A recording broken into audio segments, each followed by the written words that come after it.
Transition, the process of change from one condition to another. We are now at a new crossroad where change is evident once again. What does not serve us must transform us anew. Returning to our original state of oneness and true nature of that which created who we truly are. Confusion was the way of the past. Enlightenment is the way of the now and future. Shedding away the layers of deceit. We now bring you the transformation of the two who started as one. Our fearless planet never stands still. Earth has been in a process of transition, and we are not exempt from this remarkable ongoing reality. Welcome to Transition Radio.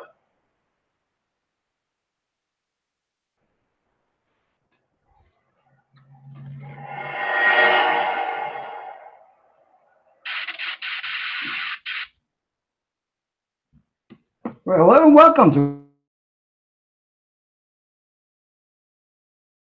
RealTalk with the Cummings. My name's Mark. We are here. It's Tuesday, yet another week in this beautiful, gorgeous. God, oh my gosh, that is so blue and so beautiful. It's incredible, incredible place. We had a great time this weekend. They were celebrating Oktoberfest. That's right. It was a wonderful time. I mean, they had this local bar that had the backyard area with like live music, and they even had like they had a keg roll thing. I did, and I was like, how was that? 5'4", not, no. Well, there's some women there that were pretty tall. They were pretty hefty. Yeah, they threw that thing pretty far. Man, I was just like, okay. How heavy was it? It was heavy. It was heavy and awkward. I think the awkwardness is what, it's not like when you're throwing something that you're able to put your full body into. Like, grab it. And it's very damaging because you could hurt your back. And I was maybe that's why I've got this pain back here. I'm going, what do I, now I see it, yeah. It's like when you did the dance with me, you dropped me. Yeah. Remember that? Yeah. And then practicing is what actually made the pain. You were like thinking, why I have this pain in the rib? And then I went, yeah. I fell on you or something? Yeah, all 100 and whatever it was you were wearing. We were doing the dance for, practicing our dance for our wedding. Yes. Right? Yes. But, 5'4". What do I weigh now? 124 pounds. Soaking wet, yeah. Soaking wet. So, nope, delusion's long gone thing. It's the other side. Long gone. Thank you. You're welcome. I was like, what? Yeah. Yeah. But anyway, so we're glad to be here one more. We're at the beginning of the week, and as you all know, the shows have been cut down to Tuesdays and Thursdays at 6 p.m. Mountain Time. And we have some really good shows lined up, and we're trying to get a few guests interview, people that are not delusional, people that know who their sex are and how to navigate the world, and people that are young, which I'm trying to get this really fabulous singer who has commented on our videos stating the fact that thank you for speaking up because they feel pressured, as this cult is pressuring a bunch of people to hurt themselves, to try to live an unreality. Gender is unchangeable, folks. I mean, your sex is your sex, and you could express, you could be a feminine male, you could be a masculine female, you do whatever, but this whole it's kind of a trying to, I don't know, create a different reality, put yourself on a different planet. Yeah. And it's harming a lot of people. It is really harming a lot of families. It's harming people's health. It's scary what it's trying to do to our youth because it's become a cult, a total cult. And, we're in trouble here. But anyway, we are here, as always, to try to educate and be that real voice, a real talk. And I know a lot of people in the trans community disagree with us, but there are a lot of people not agreeing with us too, and that's good. And that means that they're waking up to the reality and to the truth and not falling anymore for, the party line. Found this really cool article. It's called Misunderstanding, a New Kind of Gender Dysphoria. Dysphoria, which, now they call it gender identity. No, it was called gender identity disorder. Now it's called gender dysphoria. And people claim that it's not a mental condition. Yeah, it's in the diagnostic of whatever DSM, and it's a mental disorder handbook. So, yeah, exactly. And anybody that thinks that they're born in the wrong body, something is really wrong with the circuitry up in their brains. Well, a year ago, as a result of a blog post I wrote, this is Lisa Marciano who wrote this article. I began offering consultations to parents of teens who had announced out of the blue, this is what happens every single time, out of the blue, that they were transgender. Each week, several new families made contact with them, and their stories are remarkably similar to one another. Go figure, right? Most have 14 or 15-year-old daughters who are smart, quirky, and struggling socially, because the majority of transgender individuals have social issues. They don't really socialize well, and that goes, for you and I. I mean, I've worked through it, and I'm getting much better at it. I think as you heal, you start having better social skills. Many of these kids are on an autism spectrum. That'd be us, and we're not kids, but we're on, and many trans people are. And they're often asking for medical interventions, hormones, and surgery, and may render them sterile, affect their lives, or lead to high blood pressure, among other possible side effects, and let's not forget cancer. The parents are bewildered and terrified, careful to let me know that they love their child and would support any interventions that were truly necessary. They speak to me of dealing with their fear for their child in terrible isolation, as friends and family blissfully celebrate their child's bravery. You got to keep reading. I'm overwhelmed by the sheer volume of parents who call me to listen to their stories, each one so like the others. The desperation in their voices is palpable. They ask if they can fly to see me and bring their daughter. When I tell them I don't do that, they ask if I can direct them to any therapist who just won't affirm and greenlight their child for medical transition. Their voices are tremulous with relief at speaking with someone who doesn't dismiss their concerns about unnecessary medical interventions. Each consultation lasts longer than the time I have allotted for it. And I remember in the beginning, I had tons when we started speaking against the blockers and started speaking against this whole agenda. We had a bunch of parents also reaching out. They were desperate. They were scared. Yeah. They were like, what do I do? I don't want to just, give my child to this cult freely, Mm-hmm. At times I'm able to offer advice that helps a family steer their child clear of drastic medical intervention of dubious benefit or necessity. But sometimes all I can do is stand helpless and witness the wreckage, or I like to call it train wreck. Claire's story was one of those.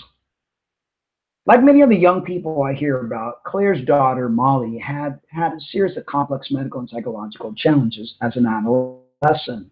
Though profoundly gifted, teenage autism, dyspraxia, which means abnormal coordinated movements, which a lot of trans people have, and anxiety, key point here, all of which made school challenging. Developed anorexia, another very prominent point, not only for or female to masculine or male to feminine transgenders. A lot of them do have eating disorders, for which she was hospitalized twice. There were years like my job was just to keep her alive, the parents said, Claire explained, thanks in part of intensive psychotherapy. Molly had mostly recovered from the eating disorder by age 16, only to face a new medical problem. She was diagnosed with Crohn's disease. Managing this condition required doctors, visits, and medication, some of which came with worrying side effects. It also added to Molly's isolation and social struggles. Despite her multiple challenges, Molly finished high school on time and was accepted at her first choice college. Jeff felt relieved, but after graduation, on her 18th birthday, after spending much of the summer online, Molly told her parents that she was transgender. This news came as a shock. According to Claire, Molly had never before expressed any concerns about gender. She had been a fairly typical little girl in terms of interests and play choices and had dated several boys in high school. Nevertheless, Jeff and Claire didn't object when Molly traded her long hair for a buzz cut. They even purchased a binder for her that would flatten her chest and make her look more male, hoping that a therapist could help Molly clarify her feelings about gender. Claire and Jeff accompanied her to an intake appointment at a gender clinic. Claire was shocked by what happened there. And funny how they mentioned Crohn's disease. The person we showed the video of last week also suffered from Crohn's type disease in the stomach. And it's just like, there are so many traits that are like, bingo, bingo, neurological impairment with a lot of childhood traumas that can create all these characteristics. After a 30-minute consultation with a physician assistant, Molly was given an appointment the following week to begin testosterone injection. 30 minutes? 30 minutes. And a physician assistant, which is not even, that's what they're doing now. It's not even a therapist, an endocrinologist. Not that a therapist knows anything or an endocrinologist knows totally pop about this, but a physician assistant, 30 minutes. There was no exploration of other physical and mental health issues and whether this may have influenced her belief that she was trans. There was also no cautions expressed about how hormone treatments might affect Crohn's disease. Molly simply had to sign a consent form stating that she identified as male and understood the risk associated with testosterone. I mean, this is pretty scary because we watched a video earlier today on a trans-identifying individual who sees right through this smoky mirror, who talks about the cult mentality that is behind all this, and it's scary because people out of the blue, people that, may have been cross-dressing because of childhood traumas, like the person that you read the blog today and saw the video. I'm hoping to be able to get them on the show. And it's, I don't know, many times I don't really think that it really comes as like some collection of a habit that was formed at an early age, especially with females. I mean, it's like it literally comes out of the blue. It's literally like it wasn't there before. We had a good old beautiful country girl, and all of a sudden, boom, this happens. And usually it comes in like flurries of people. It's not just one person. It's like they get into an environment with friends, and then that whole group ends up transitioning, and it's really scary. The PA, physician assistant, also suggested that Molly schedule top surgery. They suggested that they should remove their breasts. A double mastectomy within a few months. That's just rolling in. When Claire stated that she and Jeff wanted time to do research and consider alternatives before allowing Molly to begin taking tea or having surgery, the PA told her that their job as parents was now to support and affirm their son. This is a cult. In front of Molly, she thought she ought to get her own therapist to deal with her issues so that she could be a better support person. The new name. When Claire and Jeff expressed concerns about Molly's anxiety and isolation, the PA stated that these were likely results of Molly being transgender and would resolve once she began to transition. In which we know that anxiety does not resolve after transition. So anxiety becomes worse with the use of hormones, blockers, and surgeries, and alteration of the endocrine system. So they're coming up with all these solutions with its BS because things get actually worse. And we need to realize that 75% of the people in the transgender community are actually male.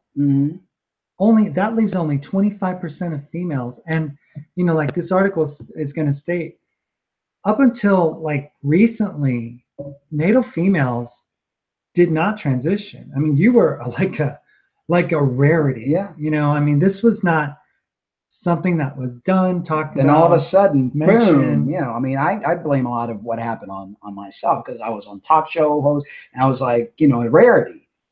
And all of a sudden everybody's like contacting me. I want to be, I'm like you. I'm like, But you're wow. you're like, you know, that typical bodybuilder woman who decided to take testosterone to make muscles. Yeah. And then it just went into your brain. Yeah. And not to say, because a lot of people are like, well, you're not transgender. There's no one transgender. But I went through all the weirdness, feeling in the, you know, that I wasn't your typical girl, you know, and that I was more masculine. And then society didn't accept my kind of woman. So I figured I must be something else than the woman. And that's, you know, that's the mentality that is being spread.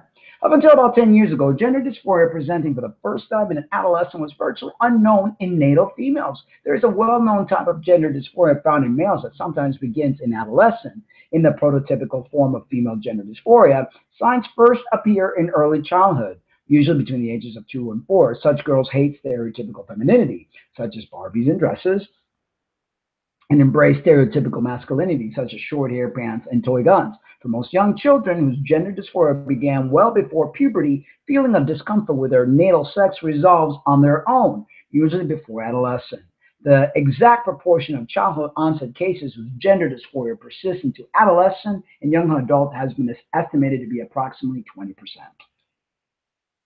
In the past decade, however, a new presentation of gender dysphoria has suddenly become spread, in which teens or tweens come to identify as transgender out of the blue without any childhood history of feeling uncomfortable with their sex. Experts have dubbed this presentation rapid onset gender dysphoria and are beginning to study it. We think this is an entirely distinct phenomenon from childhood onset gender dysphoria, says Michael Bailey, PhD, a leading researcher on sexuality and gender and a psychology professor at Northwestern University. Indeed, we think it didn't exist until recently. It is a socially contagious phenomenon, reminiscent of the multiple personality disorder epidemic of the 90s. And that I attribute it to the internet, you know, and that's what Zucker said. Yeah, and it's like the greatest, you know, catalyst for getting information about gender dysphoria, transgenderism. I mean, it's like a treasure trove. If a child has access to a computer and they feel any which way that they start to feel, then this just really just fosters that. And how easy is it for people that have neurological impairment, eating disorders, problems with socializing, they're awkward, to hang on, to latch on to a trend, because it is a trend, you know?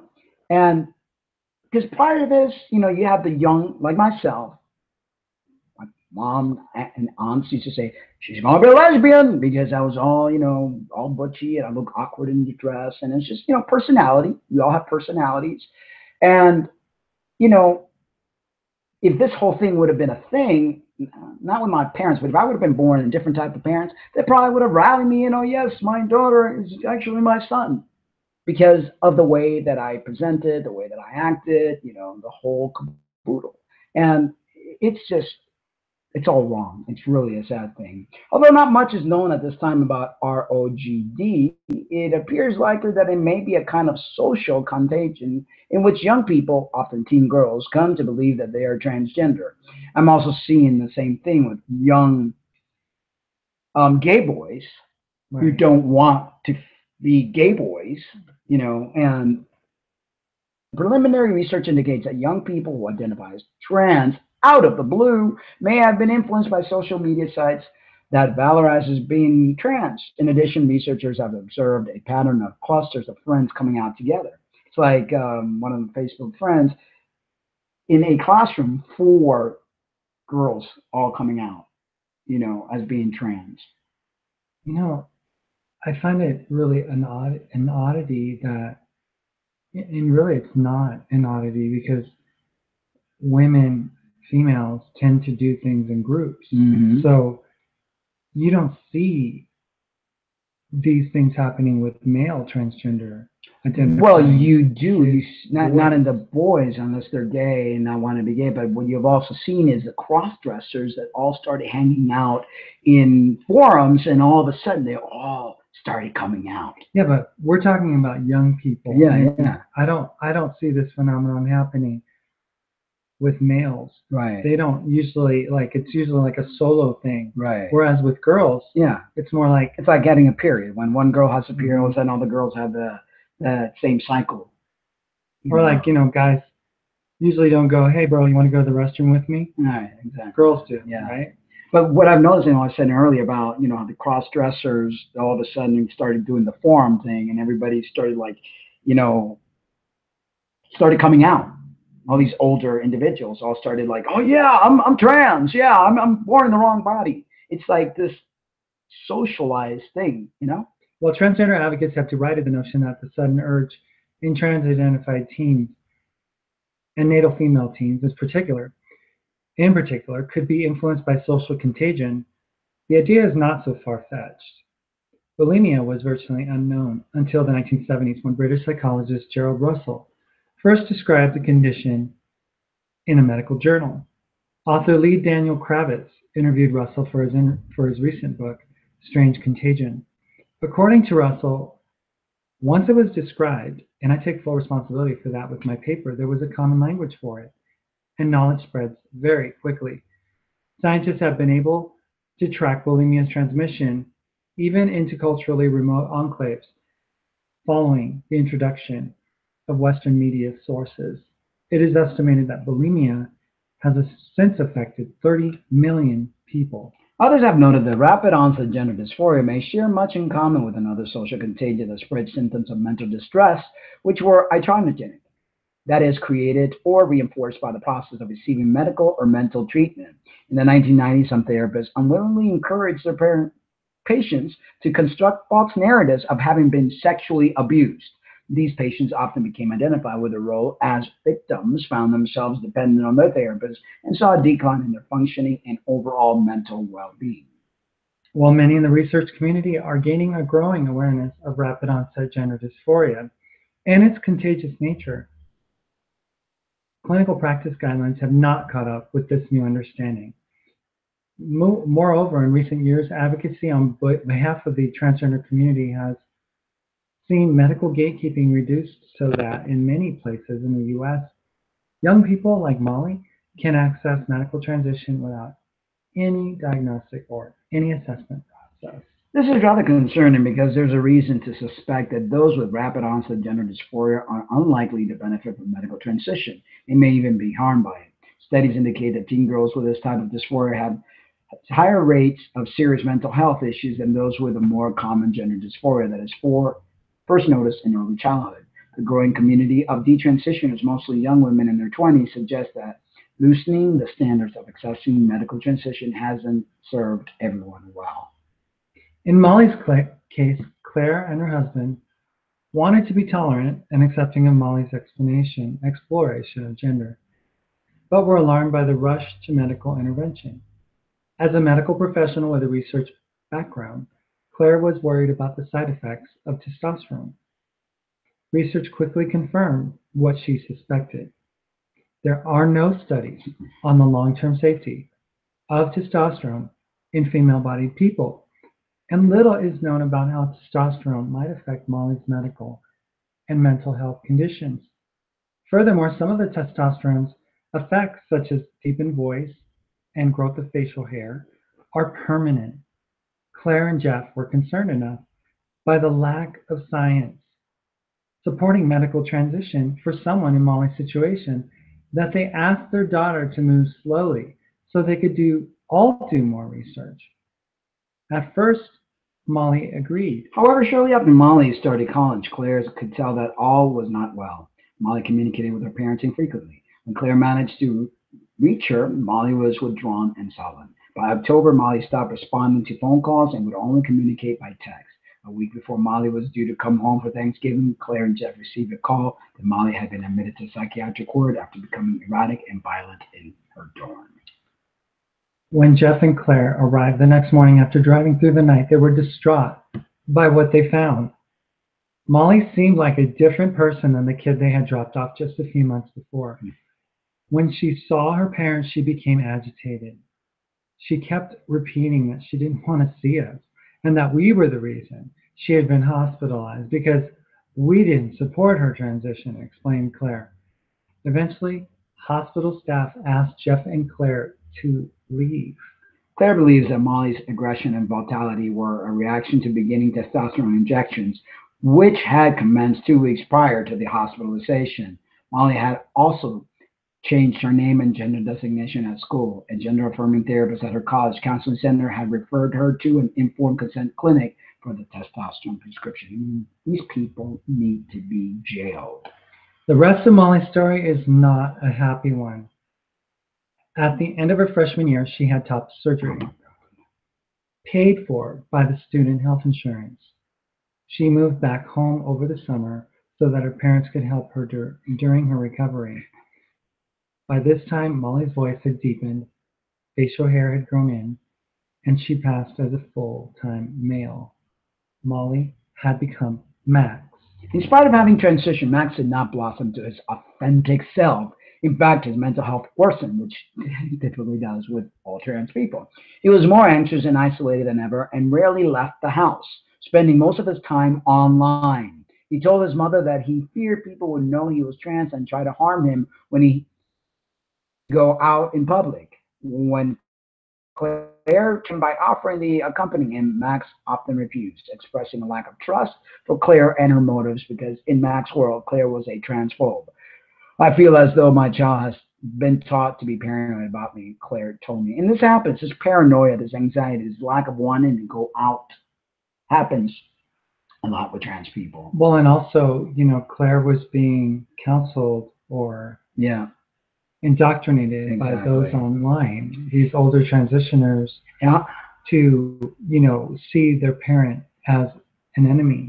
Or anybody else. Even older trans people are taught to look at cis people as the enemy. They don't understand us. It's this whole paranoia, it's really pretty sad. By the end of that summer, Max had yet another diagnosis to contend with. He began experiencing symptoms of interstitial cystitis, a painful and often debilitating condition that affects the bladder.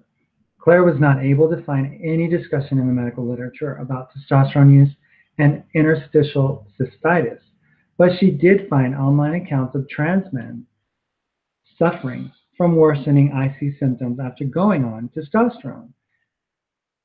But we just don't know enough about how these medications affect people long term.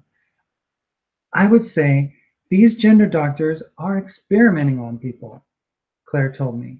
But when you experiment, you keep data and track outcomes. When Claire and I last spoke, Max was still living at home. Between his anxiety and his symptoms of IC, he had been unable to return to college. The only time he left the house were to see his therapist or attend a trans support group. Claire agrees. Molly's belief that she was trans was maladaptive coping mechanism she used to deal with her anxiety and other issues, which is what happens to all trans people. That belief was reinforced by her peers online in college, by the therapists at school, and the providers at the gender clinic. These people not only encouraged her to believe that she was trans, but also that she needed to transition medically or risk being unhappy and suicidal. And once she had transitioned, there was an online community encouraging her to believe that the world would hate her because she is trans. They have sealed her in a cave, and I fear there may be no way back. This is so common, not just with young trans people. This is what happens with older trans people. Yeah. And it's Claire's story is not unique. The spiking number of teens seeking gender reassignment throughout the developed world has some experts concerned that we're seeing another widespread contagion. In the UK, Australia, and US, the number of teens seeking treatment has soared. The website Fourth Wave Now, which describes itself as a community of parents and friends skeptical child/teen trend, gets around 60,000 views per month. And the comment section is filled with hundreds of stories, every bit as harrowing as Claire's. What will it take for this contagion to be seen for what it is? Its most damaging effects can be prevented. Recently, one mom told me that I was her only hope. She surely deserves better than that. Pretty crazy stuff, you know. And what's going to happen?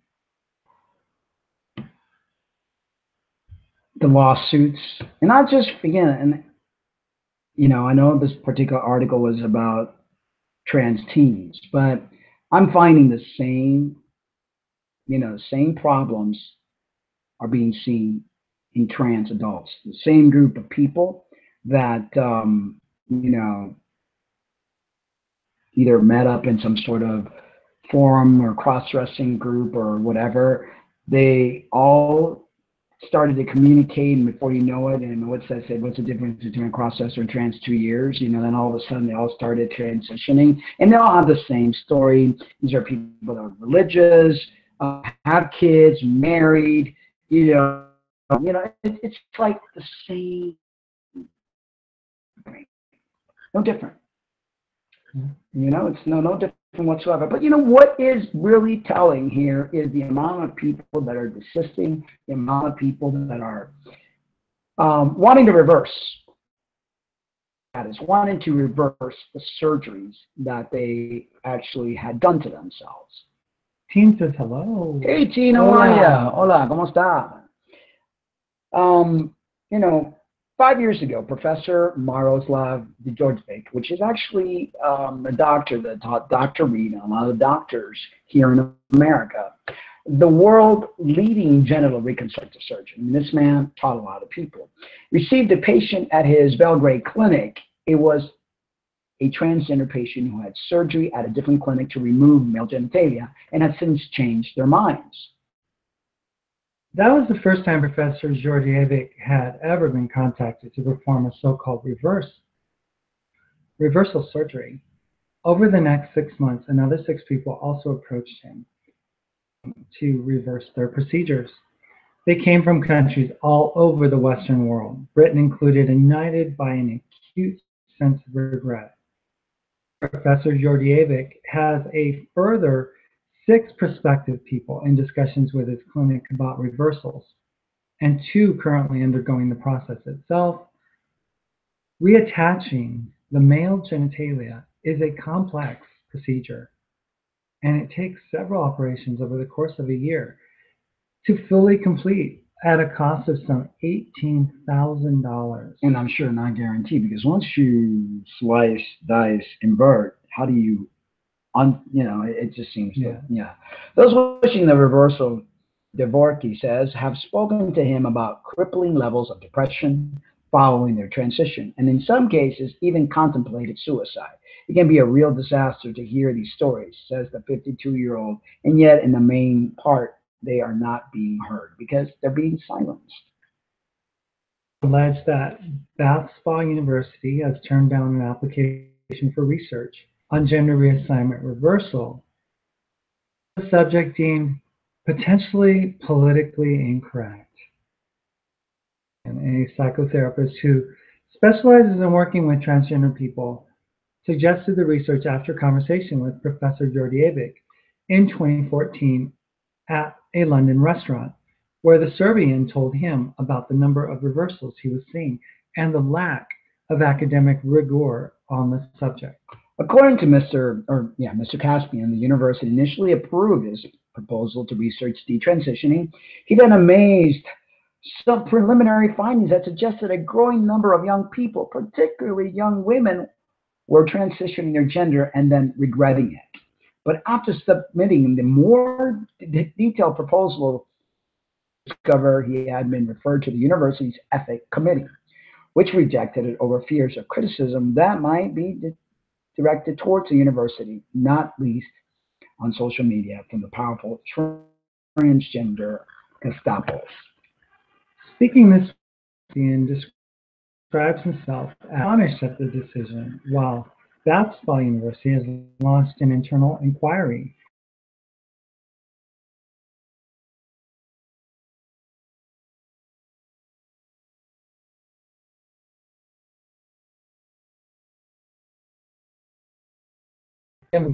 both his Belgrade clinic and New York's Mount Sinai Hospital, is unwilling to give his exact opinion on the apparent rejection, but admits he is baffled as there is a desperate need for greater understanding and reversals. And maybe this is why the Hopkins hospital stopped doing the surgery, because they find that it doesn't work.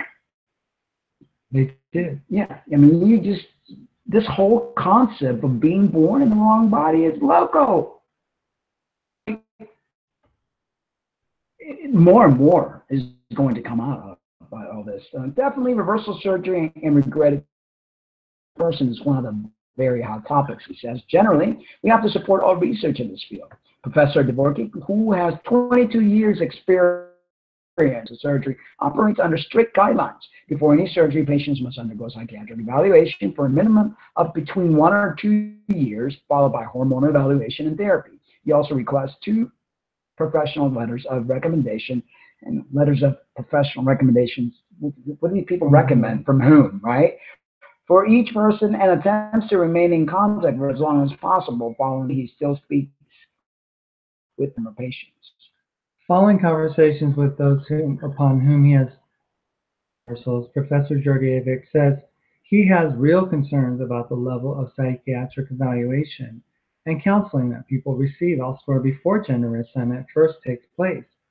Professor Georgievic fears money is at the root of the problem and says his reversal patients have told him about making initial inquiries to surgeries and simply being asked to send a check in return. I've heard stories of people visiting surgeries who only checked if they had the money to pay, he says. We have to stop this. As a community, we have to make sure there are strong rules. Nobody who wants to make this type of surgery or just make money can be allowed to do so. The sad thing is, there are no strong regulations. What regulations can't there be? There's no objective finding whatsoever that says that somebody's born wrong. The problem is traumas, upbringing, inability to cope with your life. So you have an inability to cope with your life, so you're going to cut up your genitals? That's going to make you cope? Teen says, you two are beautiful examples of how you can be hormone-free and happy. Yes, thank you. Yes, and there's no need. I mean, expression is one thing. So you're blue in the face. But one has to realize sex is, and the limitations that we have in life and health. And, you know, a limitation between you being female and being male. It's a beautiful thing. It's a wonderful combination. We enjoy ourselves. We enjoy each other. And, you know, we were just laughing the other day. It's so funny. We go for a walk, and typically find fruit. And we're like fruit foragers, you know, for lack of a better word. And sometimes the fruit is in places where it's maybe a little dangerous to get to, and my innate risk-taking male brain decides and kind of makes decisions based on do it or not, like climb up on top of a fence or a wall or jump up. And who's the person who always says, oh, watch out? It was like, I saw these really cool Chinese pears, right? We both saw them. No way to get at them, but I was thinking, let me see, what can I find? So I found a stick, and I went and grabbed it, and I looked over at you, and I said, come over here, let's why don't you catch it? And you're like, what about it? Be careful, we've not hit the car. If you hit a car, it's like, we don't want to get in trouble. I don't want to be in trouble. And I'm like, you know, a guy would be like, you know, if a trans man is really a man, right? It would be like, and then you could hit it, I could catch it, and then, you know, or maybe you could hit it over the car and catch it over your head, or, I mean, so there's just innate things, there's innate things that are not, and, you know, it doesn't matter what you say you are. What you really are is what you are. So, you can't change the programming. You can't change your DNA or the genetics that you have in you, the way you've been socialized. I mean, it's just gender is not.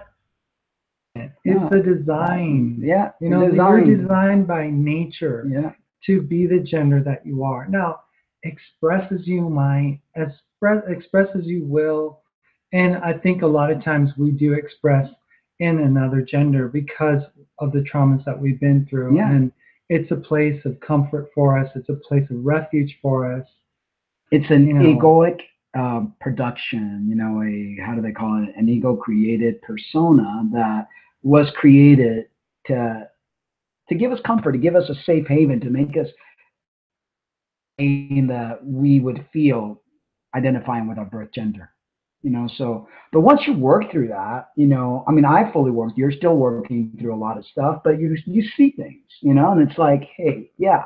And that's why I think these gender specialists are harming people, because they're just handing them out a script for death, literally, the hormones and surgery script to death, instead of like helping people work through their traumas.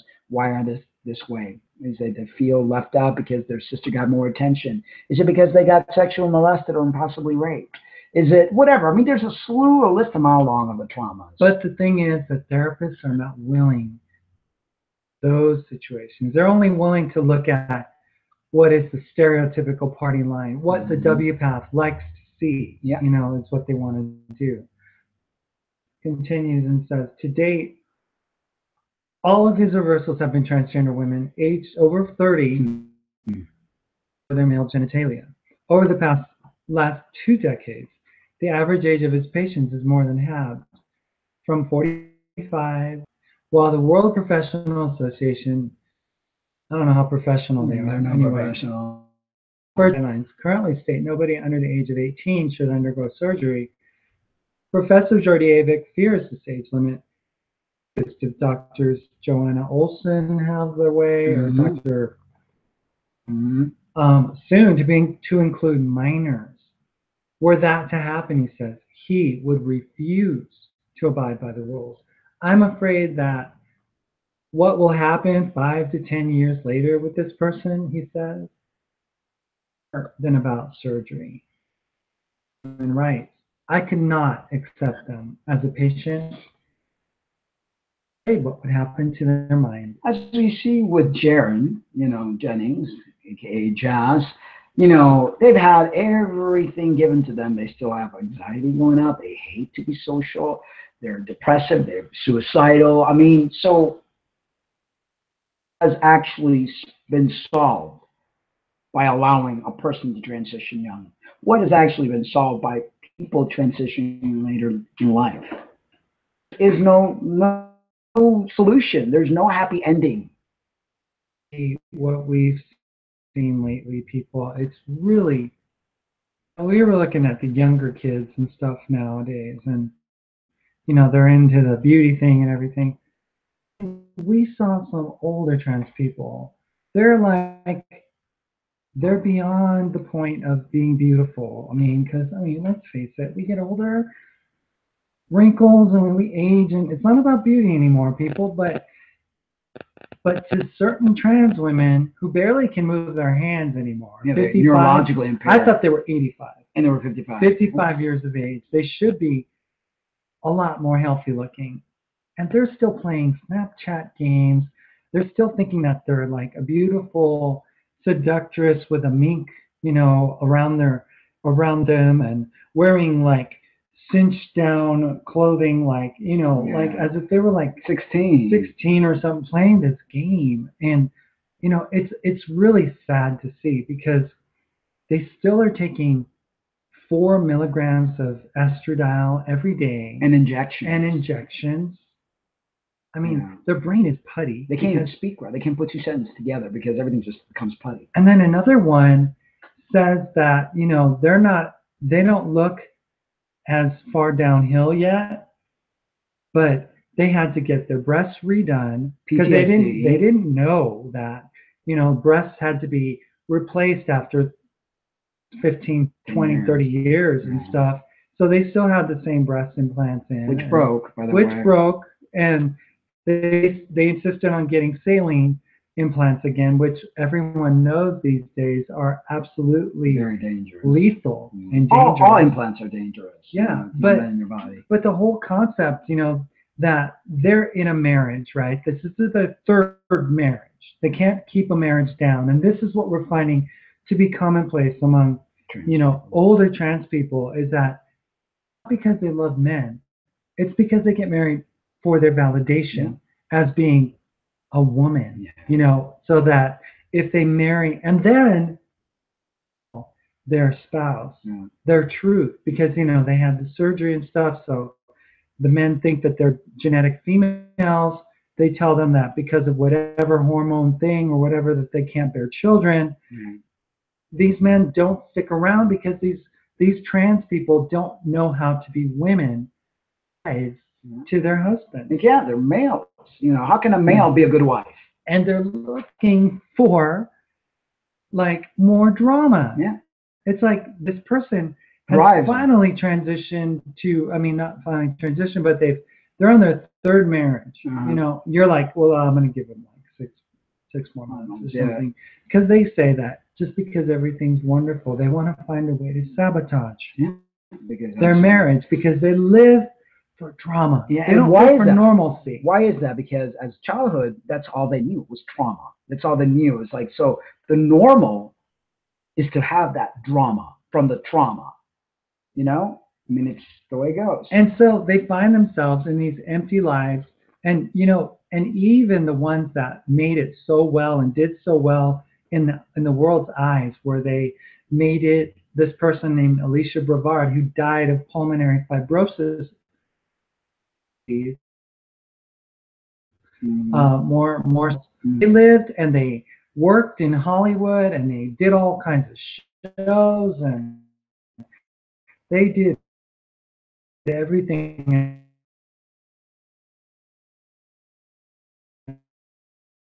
Get out the spotlight.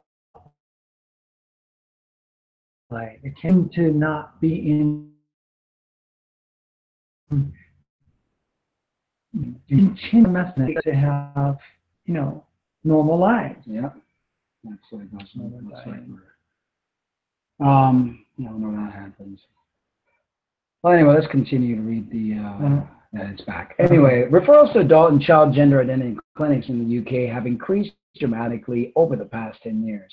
In April, the Tabasco Portman NHC Foundation Trust, the only clinic for adolescents in England, reported 2,016 referral to its Gender Identity Development Center, a 42% rise compared to previous years, which in itself marked a 104% increase on the year before that. The clinic stresses the majority of its young referrals do not end up receiving physical treatment through the service, while NHS guidelines state young people should not be given cross-sex hormone treatments until 16. Concerns have been raised about the lack of regulation, particularly in the private sector. Earlier this month, it was revealed the Mountshire MP, Dr. Helen Weberly, was being investigated by the General Medical Council from 2 GPs children as young as age 12 with hormones at her private clinic, which specializes in gender issues. Dr. Weberly insists and there was judgments made on the claims against her. There are many children under 16 who are desperate to start what they would consider their natural puberty earlier than that, she said this month. Professor Dysphoria feels differently and admits he has deep reservations about treating children with hormonal drugs before they reach puberty. Blocking certain hormones before they have sufficiently developed means they may find it difficult to undergo reassignment surgery in the future. Ethically, we have to help. Someone's calling. Okay. Someone is making a call. Let me go ahead and continue reading. Okay. Ethically, we have to help any person over the world starting from 3 to 4 years of age, but in the best possible way. He says, if you change general health with any drug, I'm not a supporter of that not theory. Yet, but there are profoundly would you like to be?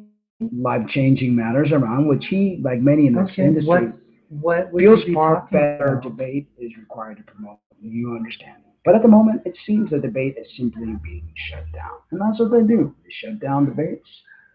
I get it. It's a great.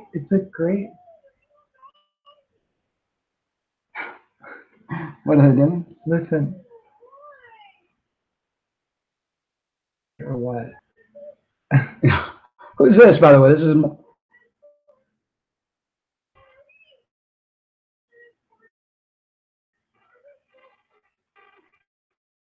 Great little character voice they got there.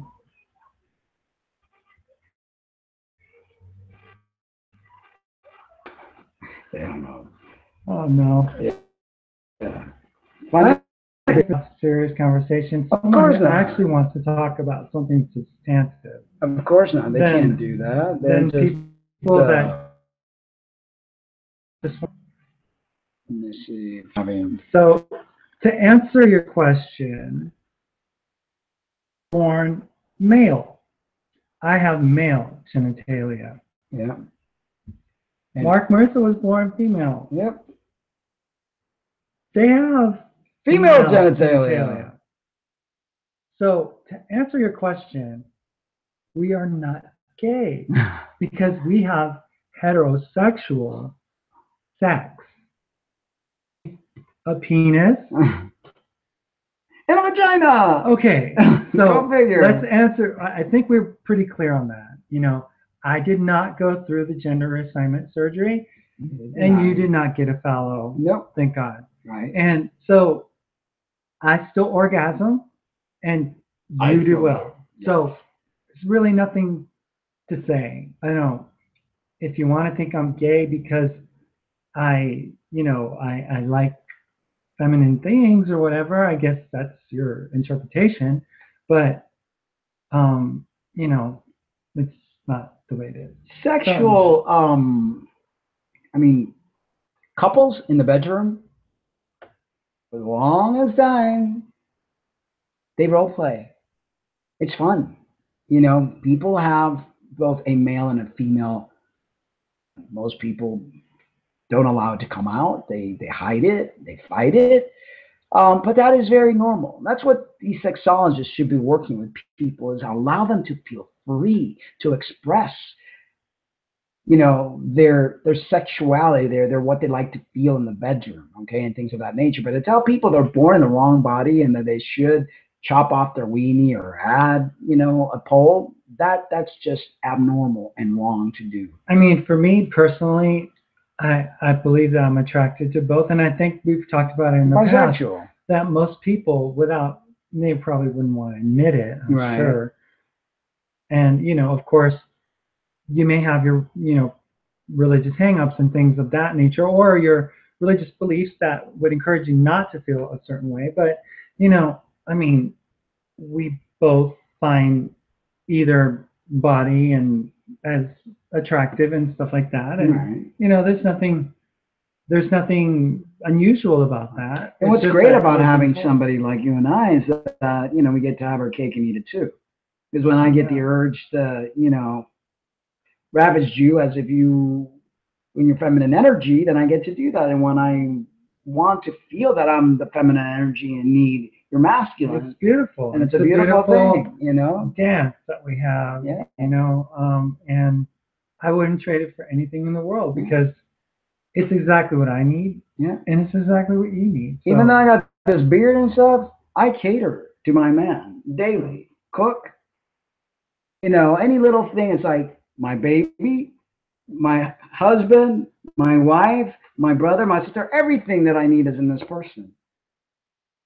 And many marriages should, you know, thrive to get that way, because marriage will last forever. It would, because, I mean, being able to understand a woman and being able to understand a man is essential for marital harmony, you know, and we take it to another level. We do. But it's a beautiful thing. And for whatever reason, we are who we are. Exactly. And, you know, it's really cool because, like, if we go traveling, you know, just out to town and stuff, and we go dancing or whatever, people look at us and they just say, "You guys are beautiful. We love you." And it's wonderful. And then we don't say, they know who we are. They know our story. Yeah. You know, they see the taller and the shorter, and they know. I mean, it's like, whatever, right? So we just enjoy just being. Exactly. We're going to continue because we have a lot of other stuff to cover. A visual guide to ADHD in adults. There's a lot of adults that have attention deficit disorders. You know, we know that children have it, but adults that were once children never really dealt with their ADHD and continue to have this. So maybe through this you can find out if you have attention deficit disorder. Attention deficit hyperactivity disorder is not limited to children. 30% to 70% of kids with ADHD continue having symptoms when they grow up. In addition, people who are never diagnosed as kids may develop more obvious symptoms in adulthood, causing trouble on the jobs or in relationships. Many adults don't realize they have ADHD, leaving them mystified about why their goals seem to slip out of reach. I know I have massive ADHD. Sometimes you talk, you say things, and I'm like, and then it's like, you ask me about something, and I'm like, really? And you're like, I just told you about that. I'm like, oh, wow. I did. I read like for 15 minutes something. You know, so now I have to like really try to pay attention because they get really upset when I don't. I'm like, okay. It's like working the muscle of attention, focus, focus. ADHD, running late. ADHD in adults follows a slightly different pattern than children. Adults may be chronically late for work or important events. Adults may realize that their tardiness is undermining their goals, but they just can't seem to be on time. That's not really my problem because I'm a time stickler. So that's part of my OCD. So my OCD kind of my ADHD. I always did find it annoying to get somewhere early. Right. And I always wanted to be like on time. Right. Early to me was like, oh, I can't stand it. Right. You know.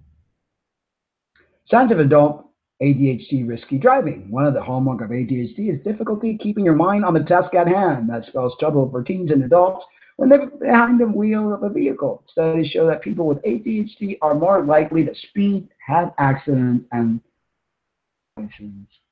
never had that problem. Again, I used to make YouTube videos mostly in my car, and I used to hold a camera making them, and I was definitely a distracted driver for a lot of times. I mean, I was distracted by a number of things. So eating in the car is also a distraction as well. Signs of adult ADHD distraction. Adults with ADHD may have trouble prioritizing, starting and finishing tasks. They tend to be disorganized, restless, and easily distracted. Some people with ADHD have trouble concentrating while reading. The inability to stay focused and follow through on tasks can derail careers, ambitions, and relationships. Okay. My ADHD comes of paying attention when somebody's talking, but I am not disorganized. And again, that OCD kind of kills that one. And I do have inability concentrating reading. It's like I start to read and I need to know the conclusion because I'm like, I can't read this whole thing. It's too much. I do have difficulty staying focused on the task at hand at times. Unless my Asperger kicks in, then I become very focused. I think I don't really with this one as much because I like when I get into something, I like really get into it. Right. That's so right. It's like, yeah. Signs of adult ADHD outbursts. Adults with ADHD may have problems with self-control.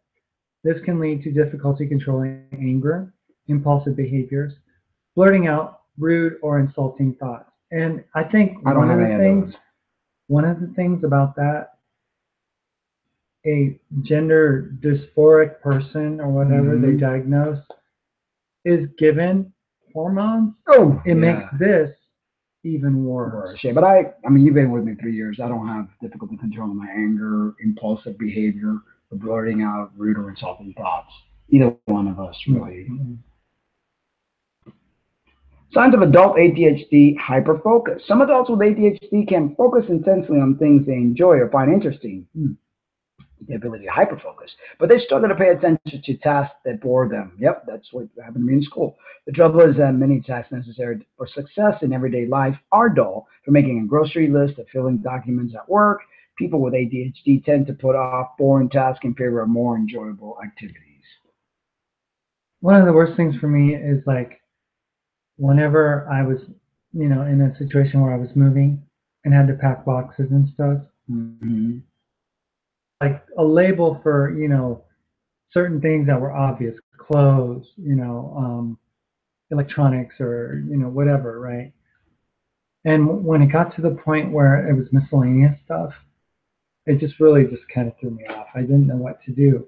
And all I had to do was miscellaneous box and put it all in there. Right. But I was like, there's no category for this stuff. Where's it gonna go? You know, and I'd be like, That's part of the membrane. totally, There's boxes totally like for lost. boxes. Yeah. No, but I'd be like totally lost Right. as to like where it should go. Remember we saw that one thing I know, about... but I don't agree with that one. I don't think that's what I'm trying to get at. But multitasking or ADHD. It may seem like everyone has ADHD these days as we respond to text messages, emails, calls, and fast-paced work environments. While all of this can be distracting, most people manage to focus on important responsibilities. In people with ADHD, distraction interferes with the completion of vital tasks at home and at work.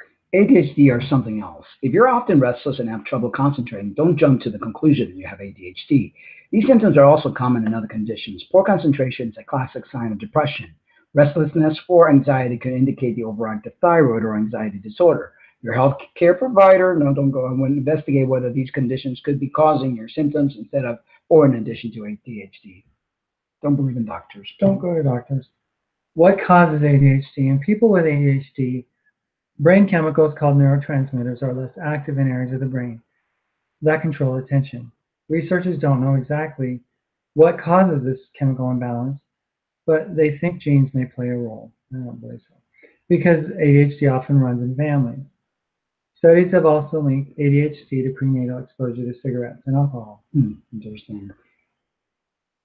An evolutionary advantage or genetic variation that causes ADHD-like traits is more common in the world's nomadic people. Researchers think that the traits such as impulsive behavior, novelty-seeking, and unpredictability might help nomads track down food and other resources. So the same qualities that make it challenging to excel at a desk job have been an advantage for nomadic ancestors. There you go. We come from nomadic ancestors. That's probably what it is. They're like doing the same thing twice the same way. Diagnosing ADHD in adults don't learn that they have ADHD until they get help from another problem, such as anxiety or depression. Discussing poor habits, troubles at work, or marital conflicts often reveals that ADHD is at fault. To confirm the diagnosis, the disorder must have been present during childhood, even if it was never diagnosed. Old report cards or talking with relatives can document childhood problems such as poor focus and hyperactivity. Testing for ADHD. During an evaluation of ADHD, some mental health professionals use neuropsychological tests. These can include timed, computer-based tests that measure attention and problem-solving skills. Neuropsychological testing is not needed to make a diagnosis, but it can shed light on how ADHD affects personal daily life, coexisting conditions such as learning disabilities. Complications of adult ADHD. Coping with the symptoms of adult ADHD can be frustrating in itself. At the same time, many adults with ADHD struggle with depression, anxiety, or obsessive compulsive disorder. They're also more likely to smoke or abuse drugs. People with ADHD can limit these problems by seeking proper treatment. Medication for ADHD. Stay away from them. The most common medicine for ADHD are stimulants. It may seem ironic that people who are restless and hyperactive get help from stimulants. These drugs may sharpen concentration and curb distractibility by fine-tuning brain circuits that affect attention. If stimulants don't help enough, your doctor may prescribe an antidepressant to stabilize mood or selective norepinephrine reuptake inhibitors, such as which can help control impulsive behavior. Eat right, exercise, meditate, and drink your urine. How effective are ADHD drugs? There have been far fewer studies of ADHD drugs in adults and in children, but the research to date is promising. I don't know why we have this article on adults taking stimulants have fewer ADHD problems than some people. I just want to talk about. If we want to keep going with this. Well, I mean, we can just say what we feel, which I don't. Again, we don't believe in any type of medication. I'm just finished saying, eat right, exercise, meditate. I know, but this yoga. article says everything we don't want to hear. Well, it's just talking about ADHD, which I think a lot of trans people have, along with anxiety and everything else. Most of those with ADHD improve when they went now. See what I mean? Yeah. Let's see if there's anything here. It's like,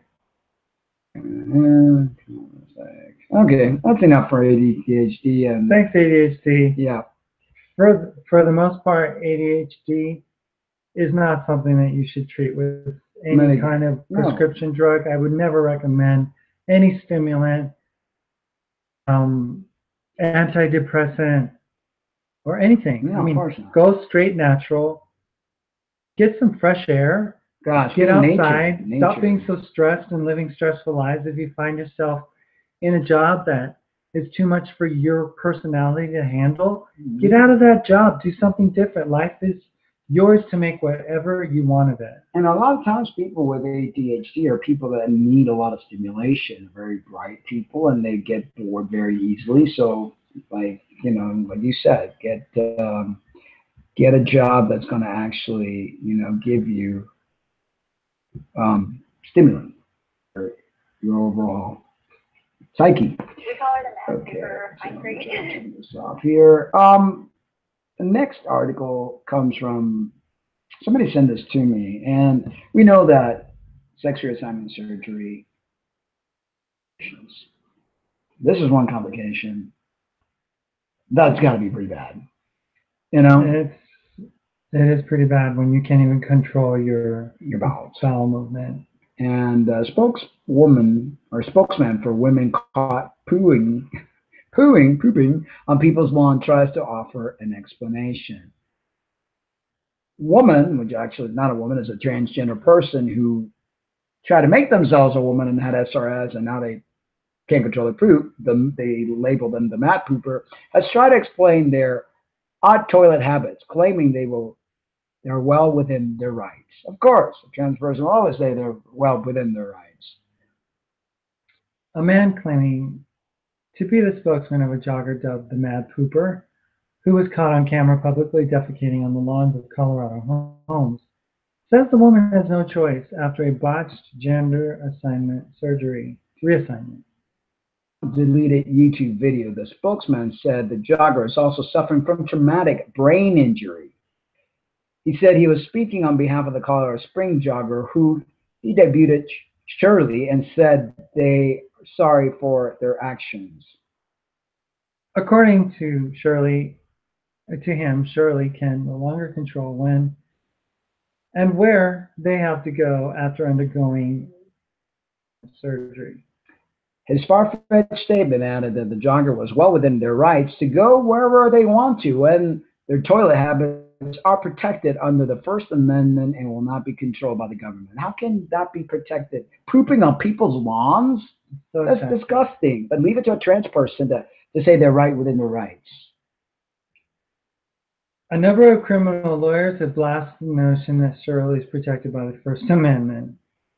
Lawyer Jeremy Lowe, in someone's yard is definitely not protected under the First Amendment. And it is actually a crime, Mr. Liu.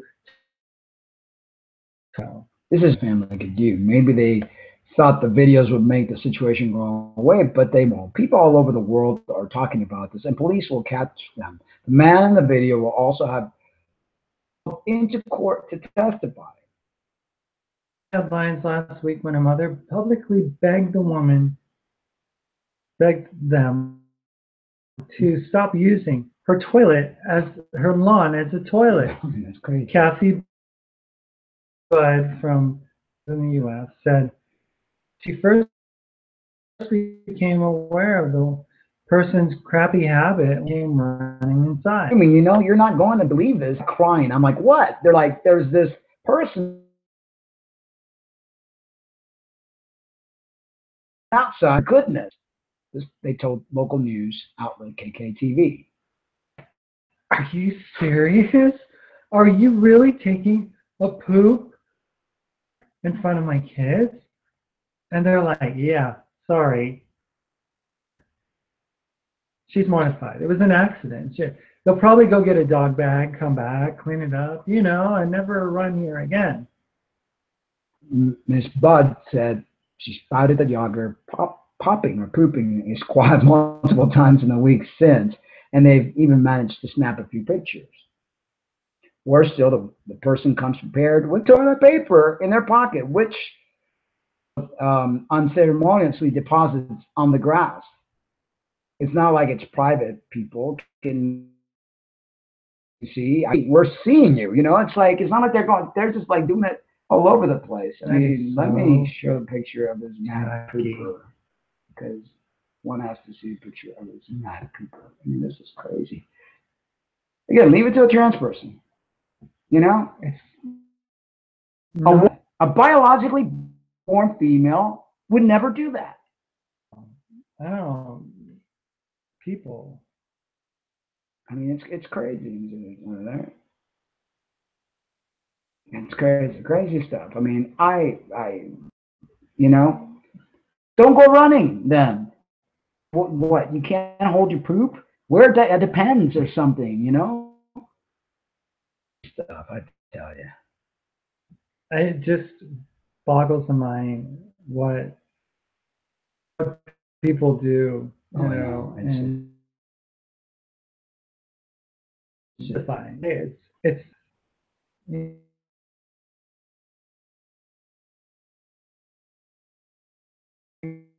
crazy. I don't damn it. Why, you know?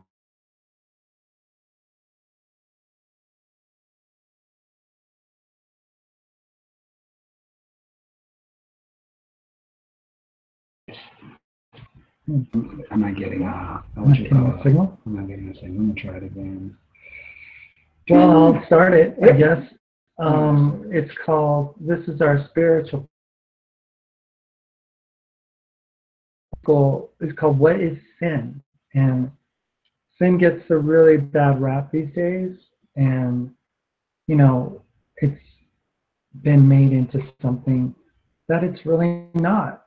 Christianity has taken it to mean falling short of the glory of God, and the wages of sin is death, and you're going to go to hell if you sin. And you know, we're all sinful in the sense that we all miss the mark. We all make mistakes, you know, and that's what sin is. It's making a mistake. I mean, mistake.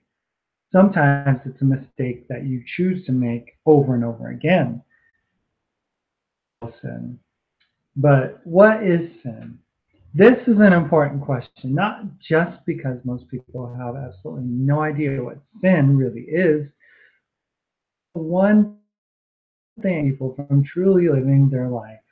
For the wages of sin, the James version, this means when you sin, you are rewarded with death, carnal suffering. The death we are discussing here is not physical death, although many do experience that as well when they're ruled by the sin, false belief, foolish thoughts, that their life is not worth anything. You see, sin is a big problem today, mainly because most have no idea they are sinful, full of wrong thoughts. That's what sinful means.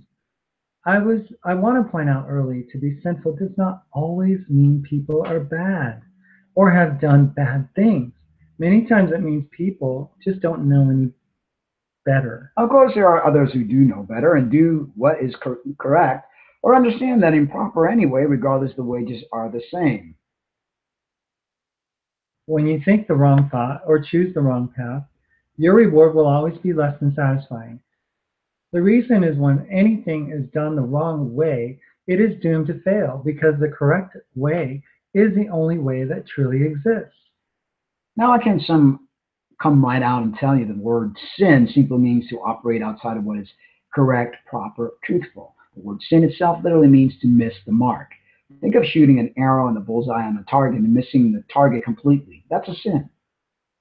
When you sin, you're missing the point completely. Proverbs puts it beautifully and simply. The thought of foolishness is sin. Proverbs 24:9. Think about that. Being ignorant is sinful. Not knowing the truth is sinful. Believing a lie, being foolish is sinful. Somehow describe a wicked, evil person. It simply means many times a person who is sinful just does not know any better. Of course, not knowing any better can lead to greater sins, which in many cases are downright evil. As in the case for the suicide bomber who was convinced, after years of suffering terrible loss due to war and greed, that he would be rewarded for killing an infidel, who in reality is just like him. The sin is not just the act of murder. The sin is also believe that we are better than others, that we can somehow force people to see things the way we do. The sin is believing in a God that would reward murder with paradise, and the wages of that sin was death indeed. However, I'd like to explain sin in another way. Think of it in terms of riding a bike. Sin would be falling over while trying to ride because you haven't found your balance yet. To sin is not doing something terribly unjust. It is simply not doing something the right way. There is a right way and a wrong way to do things, and the right way will always be easier and will produce better results. The wrong way, the sinful way, will always frustrate you, take more effort, and benefit no one in the long run. This, my friends, is why we must address the sin in our life today. We must look at all those areas in our life where we are experiencing frustration, anxiety, fear, pride, and more, and find the root cause of it all. Every problem in your life is a direct result of the sin, the wrongful thinking in your life. You have a bad relationship? Do you have trouble at work? Feel unfulfilled? Hate your life? Or hate your neighbor? Do you feel out of control or feel like you never get ahead? Are you worried your life is going? Don't care about others? Don't care about yourself? Guess what? It's all sin related. Trouble in life stems from our ignorance within. And whether you want to believe it or not, we take upon ourselves the sins of the world the moment we begin to believe that we were taught by the very people we trusted in the world, to our peers, to political and religious leaders. Thinking is handed down from generation to generation until the cycle is broken by one who lays down his sinful life for the good of others. And that is, my friend, is what we all must do today if we are ever to be free. Let me first address the scripture teaches us about sin. I will open up some of these passages and provide additional insights to further you along your journey to life everlasting. Let's begin with a verse below. Whoever committeth sin transgresseth also the law, for sin is the transgression of the law. 1 John 3:4. So sin is a transgression of the law of God. A lot of people mix the meaning of this up. They think in terms of breaking man-made laws like theft or vandalism. However, the law of God is a constant. It is a law much like gravity. Many confuse the law of God to mean a list of do's and don'ts recorded by Moses, but we know that this is not the case. The law of God is one thing, and it is love. Jesus made it clear in the gospel the law of God was to love. When the disciple asked what was the most important law, Jesus answered in a way that contained all of God's law. Master, which is the great commandment in the law, Jesus said unto him, Thou shalt love the Lord thy God with all thy heart, and with all thy soul, and with all thy mind. This is the first and great commandment. And the second is likely unto it, Thou shalt love thy neighbor as thyself. On these two commandments hang all the law and the prophets. Matthew 22:36-40. Everything that is God's law is contained in the word love. So when we sin, we are transgressing love, and that means we are directly opposing it. To transgress something means to go against it, which makes you an adversary to love. And my friend, God is love. And since everything exists in God, that means sin is the operation of that which is false. To sin is to follow after a lie. If you're not loving, you are sinning. It is as simple as that. Now let's define what love is according to Scripture using a beautiful passage from 1 Corinthians 13. And let us break it down line by line. Number one, love is patient. When you are patient, everything goes according to plan. You accept things as they are, and you have peace without the need of an actual timeline. You are content with how things are in here and now, and understand that everything is made beautiful in its time, not the time you have simply decided things should happen in. You will suffer. Nothing is ever good enough, and you will never be content with how things are in the moment. As you can see, the wages of impatience is death, carnal suffering. 2, love is kind. When you love others, it is because you know what you do to them actually you do to yourself. To lift others up and to simply be kind all the time will always produce life. When you are kind, it doesn't matter if others are not. In fact, when you are kind, you will find even those who are not than before. You are not kind to get something in return. When you are kind, it is simply, and I believe you understand that, if you are kind, it is because you are in a good place emotionally as well as spiritually. Place, you have a joy-filled life. However, if you are cruel, it is usually because of the sin, the ignorance in your heart. Cruelty produces more cruelty. The wages of cruelty is a life lived in misery indeed. It does not envy. You envy others and you are not content in your life. This is a great sin, and many are victims to it. However, when you are content with your life, and instead of looking at what you lack, you dwell on all you are blessed with, your joy will overflow. The wages of envy is death indeed, for you will always live your life miserably. Those who envy are blind to all they have. They are ignorant. However, when you stop looking outside for more and you no longer ignore the beautiful life you have been blessed with, your life becomes livable once again. Number five, love does not boast. When a person boasts, it is often the result of insecurity and fear. Boast needs outward approval of life as it is. They demand that others recognize their value because they follow after the sin, the foolish thought that they are not. Boasting is death as well. Whereas the person who needs not the approval of others is a man who is a slave. And this is really interesting because, the trans agenda is very much very sinful, and not because of, but because of exactly what this is explaining. Right. Love is not proud. To think you know it all is to learn nothing at all. The proud will never inherit a peaceful life because they are unwilling to compromise, to change, or admit when they are wrong. The branch that will not bend eventually snaps in two, and so will the proud, who will also find the wages of such a mindset to be death as well. However, the humble always considers others before themselves. They always find ways to mend fences, to bridge gaps, because they understand they're no better than those around them. The proud can never learn, and that is why they burn. While the humble don't need things to go their way to be okay, they live their life with acceptance, and because of it, they avoid the strife the proud content with. Number seven, it does not dishonor others. Angered, and it keeps no record of wrongs. The expression do unto others as you would like others to do unto you has never been more appropriate. Our lives are intrinsically entwined with the lives of everyone else around us. This is life. If we all live life this way, the world would be a different place and we all would be much, much happier.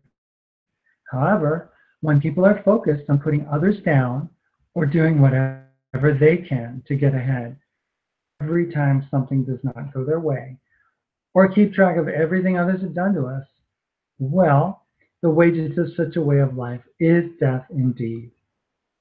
Life is for those who act this way, never happy with others, always angry and selfish, and constantly counting the ways they have been wronged, as opposed to seeing how truly sinful, ignorant that they've been for living this way. Number eight, love does not delight in evil, but rejoices with the truth.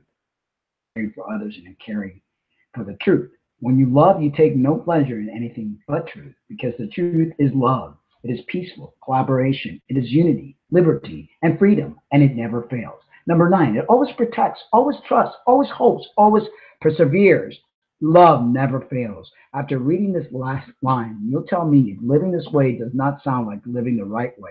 To put others before yourself, to never fear another, to always have a reason to smile and be excited about the future, to always rise to the occasion, to not only overcome every obstacle, but to have the knowledge of such.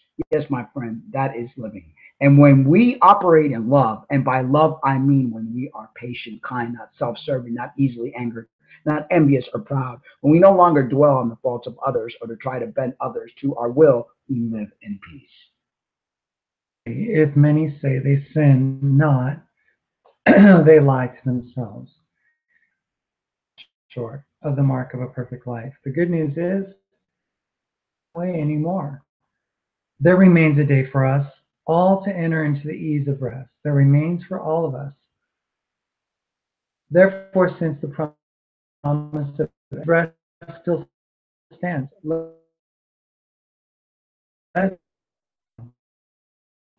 and how do we enter this rest? By ending our mess. We need anger, shame. We need to accept that everything that is happening to us is actually happening for us to direct us back to love. The scriptures say love is salvation. The scripture expresses that truth sets us free.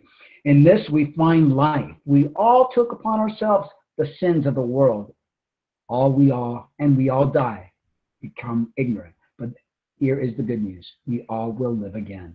For just as sin enters the world through one man and death, so too with the sacrifice of one man can mankind be saved from it all and rise again. It is time to take responsibility, people. It's time to love and to really check yourself. For it is one area you fall and you find yourself struggle, depressed, anxious, and angry with it all, then it's a good call that there is sin in your life that needs to be dealt with. We all need to take our thoughts captive and really focus our intention on the life we desire.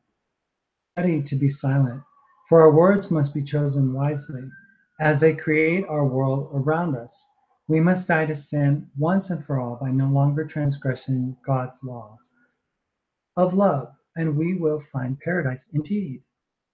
Self-love, which is one of the biggest problems people in the trans community have. And that's why they have to create something else, because they have self-loathing. It's not that they love themselves and they're becoming this thing that they're not. No, it's the self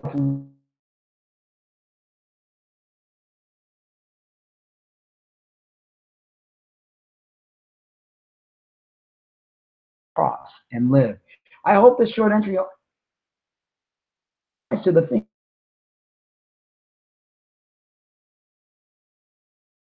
Assure you, if I didn't preach, I would be cursed and miserable indeed. Thank be to God, I am not.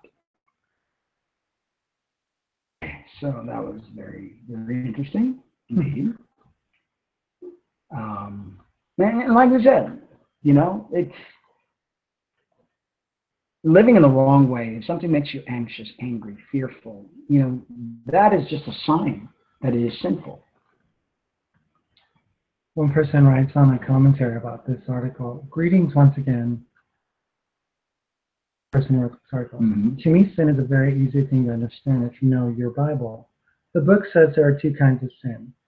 Willful sin, Hebrews 10:26, is when a person hears and then knows the truth and refuses to do anything about it.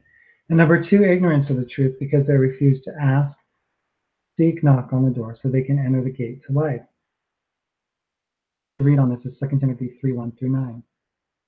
And it is this: you are not a being experience, dimensional being, having a three-dimensional experience. Yes. Not a son of man, beyond the fourth dimension of time. You are made in the image of your Creator, eternal in the heavens. Start living for the one who made you, and not the one for himself. The you through your ego. Thanks for your service. And that's the problem. The ego creation is the destruction. Very, very important message.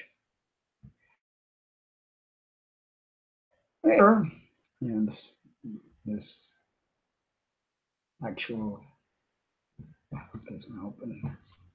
Little These schools want to wipe away gender stereotypes from an early age. Article came out on September 28th of this year. Yeah.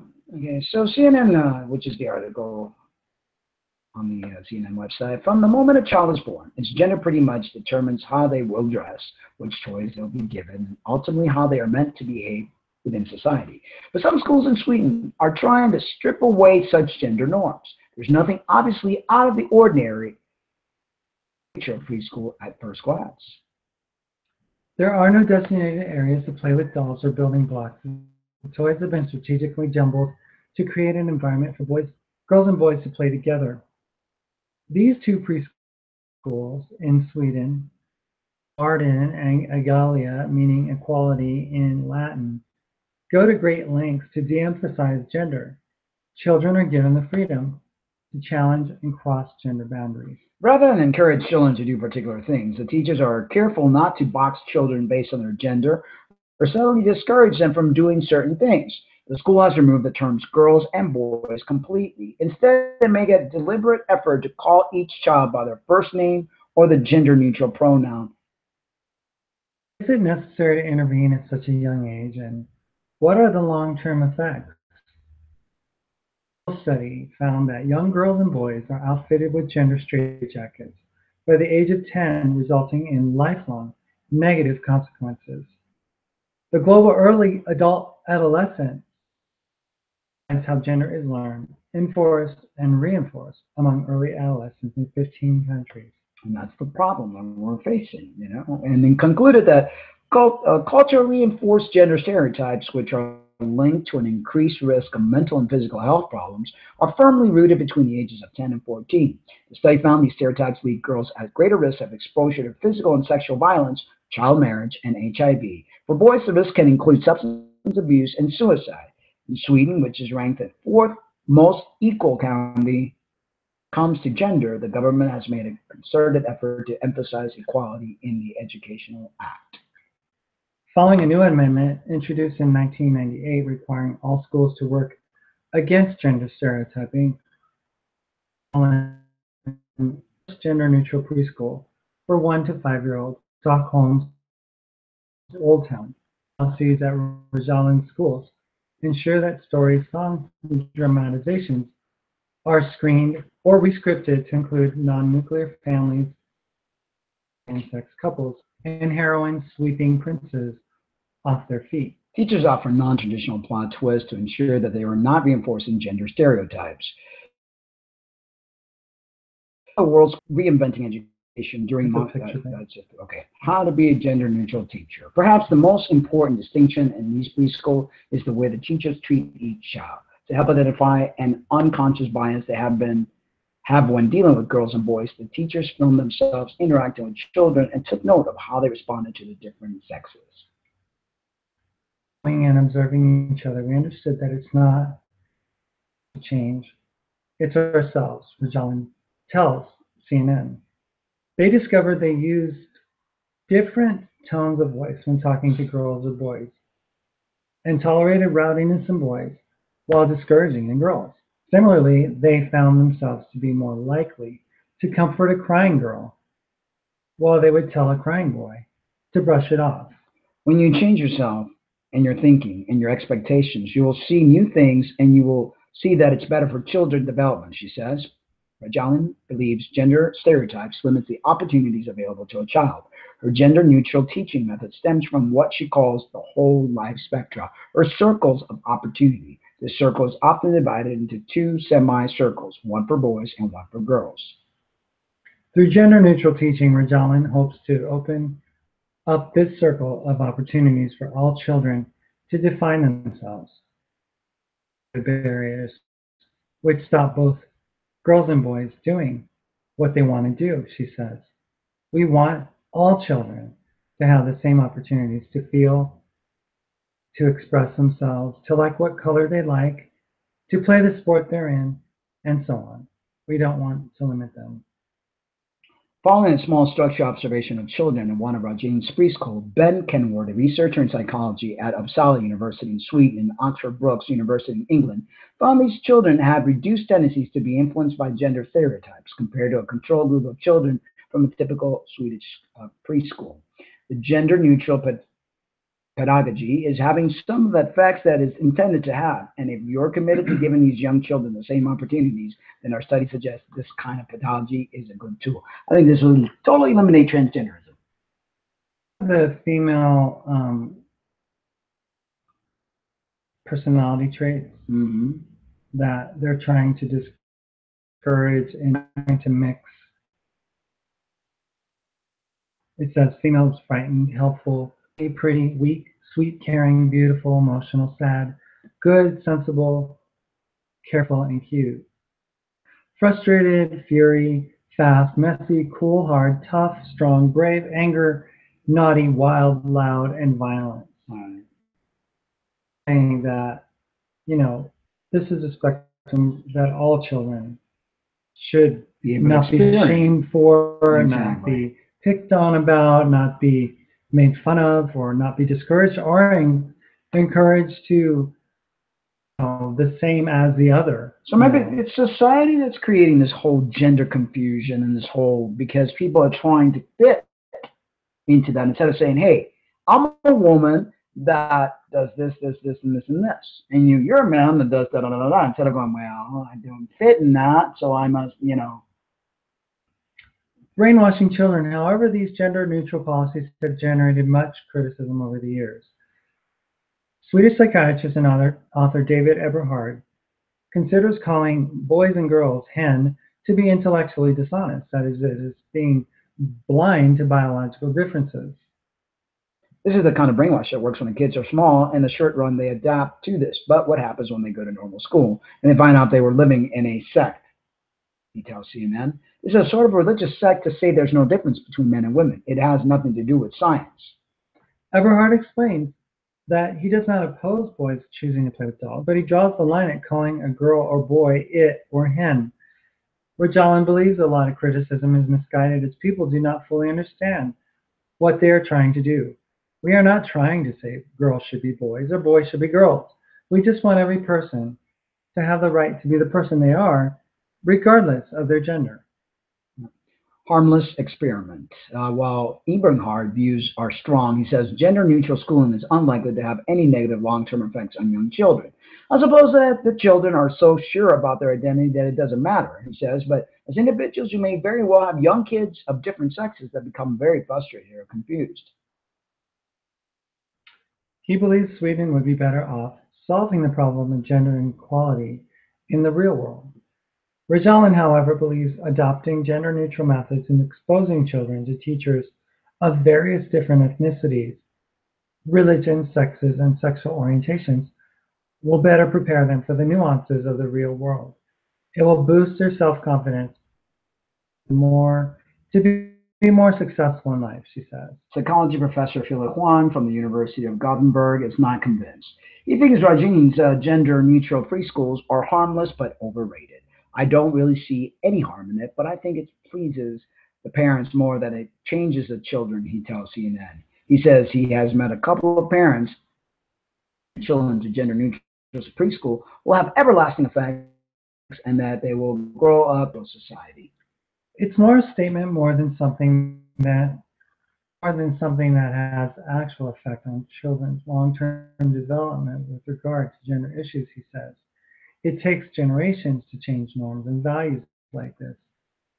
Who is optimistic that the gender-neutral pedagogy is creating equal opportunities for genders is unsure what the long-term effects will be. It's an open question what happens to these children when they move into primary school. He says, my guess is it gender-neutral pedagogy could continue to influence their behavior potentially in a strong way necessarily, but it may have some lasting effects. Think about something like that. Do you think it's like one of those things, okay, they're trying to eliminate the differences, but at the same time, I think it's like a fine line. I think it is a fine line, and I think it's to allow children to be able to explore their emotional spectrum and to be able to do so. I mean, if they're only spectrum type of a situation where males are expected to be this, males are supposed to be this way, then it's gonna. I think it causes neurosis in children, and just making things boy things and girl things. There's a fine line because you don't want the boy to think, oh, I should have been a female, or the girl to think, oh, I should have been a boy. Which is what happens with trans identified individuals. That because society dictated that I was too masculine of a female, you know, and that But children, in their innocence, don't even really think of gender necessarily. They just think they're just developing as people. And I think that she has, you know, a good intention, but, you know, at the same time, exposing children to so many different variables can be confusing. Although they're a sponge at that age. Right. But, you know, she says, you know, exposing children to various different ethnicities, religions, sexes, and sexual orientations. And it's like, at times, you know, I really don't think that it's up to a classroom to do that. You know? Yeah, they're giving way too much power, in my opinion, to schools. You know, way too much power, you know, just to, I would say, to influence kids. Yeah, and that's why this whole gender clinics and transitioning people, you know, it's so dangerous, you know, because, you know, people need to explore. They need to feel free to explore and show their expression without feeling judged, without feeling shamed, so that they don't automatically want to go into an opposite box from the box they were born as. Right. Well, here's a very interesting article. We all have different ways of sleeping. I find myself sleeping to my right in a fetal position. I put a pillow between my leg, and I usually like to pillow. Barely do I sleep on my back. How do I sleep? You like to sleep on your stomach. I kind of vary it up, don't I? Yeah, and then on the back, but the back's not good sleeping. You know, it's like side. I never sleep on my stomach, and I think it's because of the pain that after the top surgery, I've never been able. Even when we work out and do certain things, it's like my sternum hurts very badly. I think I would sleep in whatever direction. Like, I mean, like before we fall asleep, I like sleeping towards you, down to sleeping, and you know, I think it's more a matter of like, you know, the warmth of your breathing that makes me go around, you know, because then I like a cooler climate, and like I like a cool pillow and cool sheets. And we start together, but then sometimes, and so I kind of like move you over. You shove me away. Yeah, because do I snore on your back? No, only when you're back. On my back. On your back. I still snore on your back. Not as loud, but it's just some. So on your side you don't, and on your stomach you don't.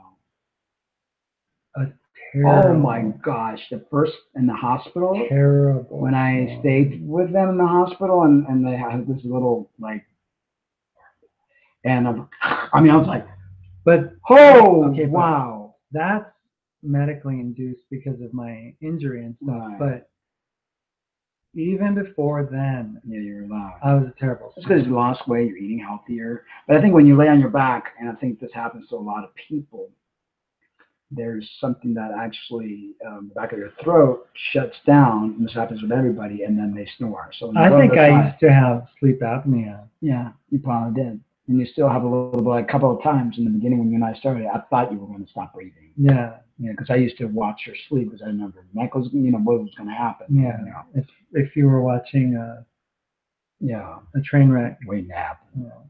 Anyway, here's what your sleep positions might mean for your health. Okay, everyone from scientists to mental health professionals to Ariana Huffington agrees that getting a good night's sleep is one of the most important things you can ever do for your well-being. You've probably heard the arguments for getting 8 to 10 hours of shut-eye every night, and you've been committing yourself to at least attempt to snooze more, but what you may not know is that your slumbering position can be just as important as how much you sleep, and can tell you some pretty significant things about your health and habits.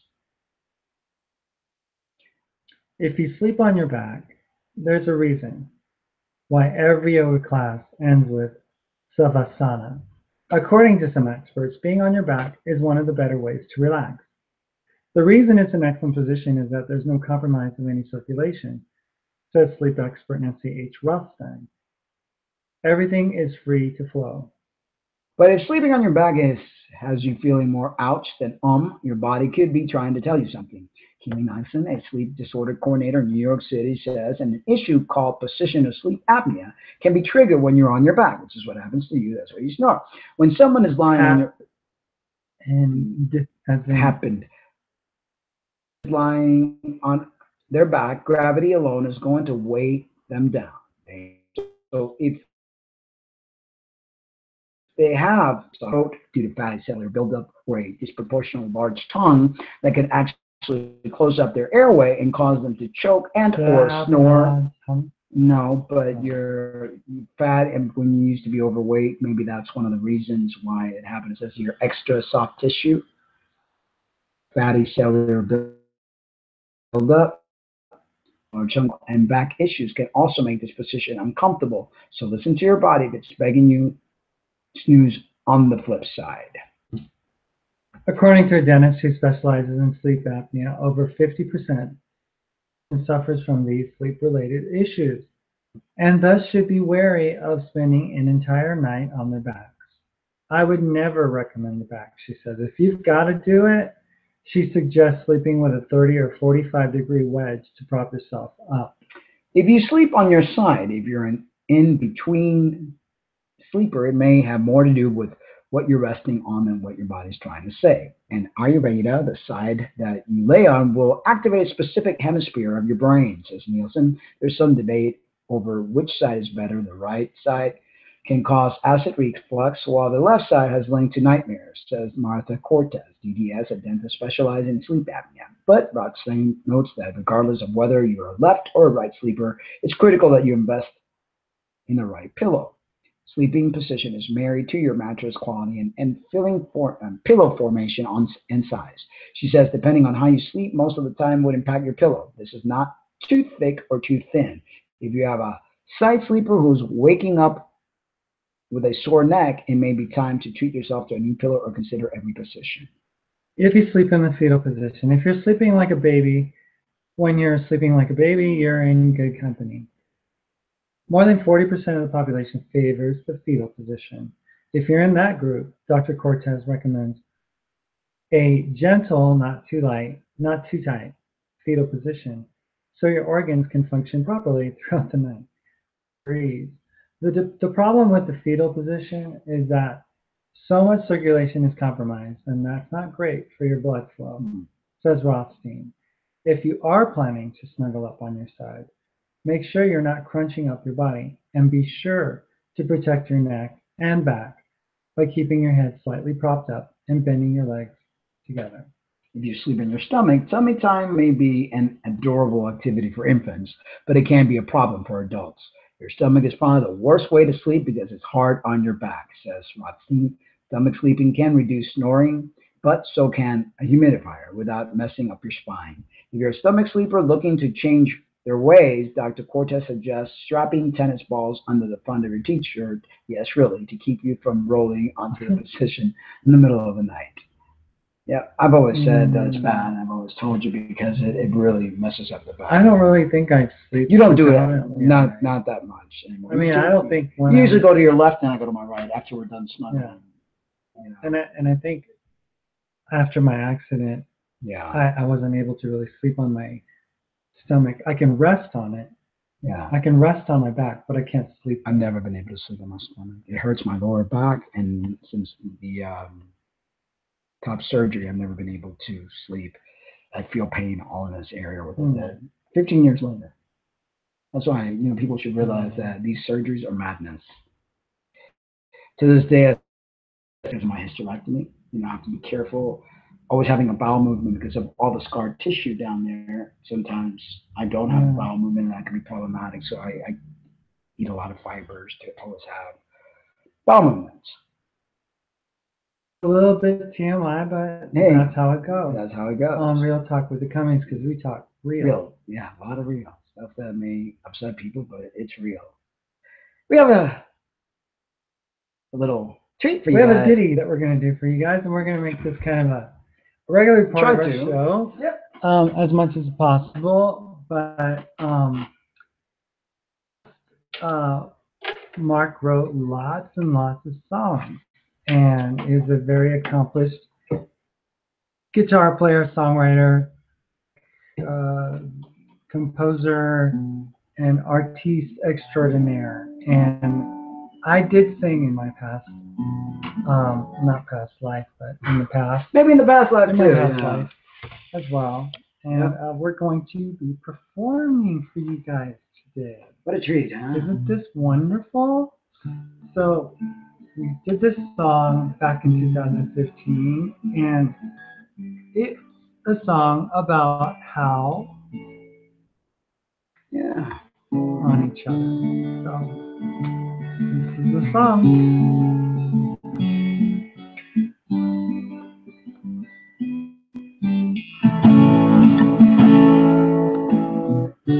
Stuck on you, got a feeling down deep in my soul, just can't lose. But I'm on my way. Needed a friend, and the way I feel now, I guess I'll be with you till the end. 'Cause I'm on my way. Mighty glad you stayed. Da-da-da-da. Da-da-da-da. Da-da-da-da. Da-da-da-da. Stuck on you. Been a fool too long. I guess it's time for me to come on home. But I'm on my way. So I see that a woman like you can wait around for a man like me. Yes, I'm on my way. Mighty glad you stayed. Da-da-da-da. Da-da-da-da. Da-da-da-da. Da-da-da-da. Oh, I'm leaving on that midnight train tomorrow, and I know just where I'm going. All my troubles and I am throwing them all away. Just the time is done, I'm coming home to stay.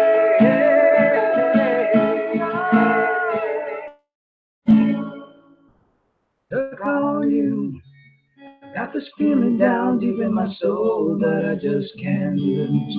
Yes, I'm on my way. Needed a friend, and the way I feel now, yes, I'll be with you till the end. Yes, I'm on my way. Mighty glad to stay. Oh, I'm mighty glad you stayed.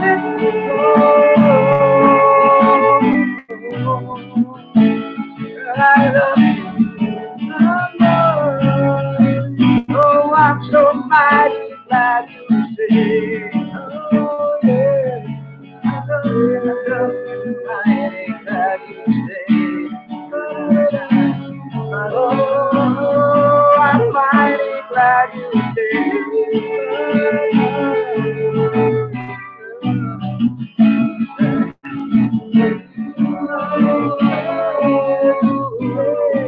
I'm mighty glad you stayed. No more leaving. Oh, I'm glad you stayed.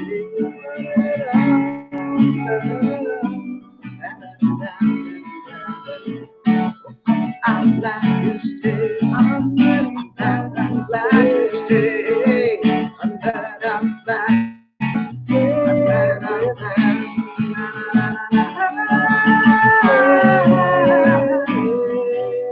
I'm mighty glad we stayed.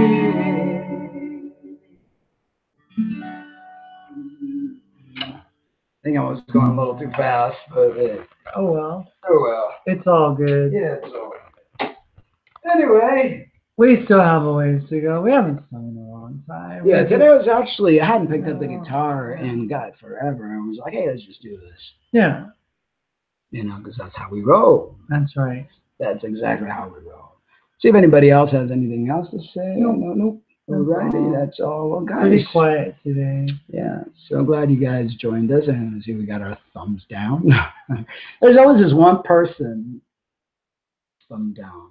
I know. And if I know you're watching as you wouldn't put the thumbs down. Why don't you, reveal yourself? This one thumb down person that loves to thumb us down. I know.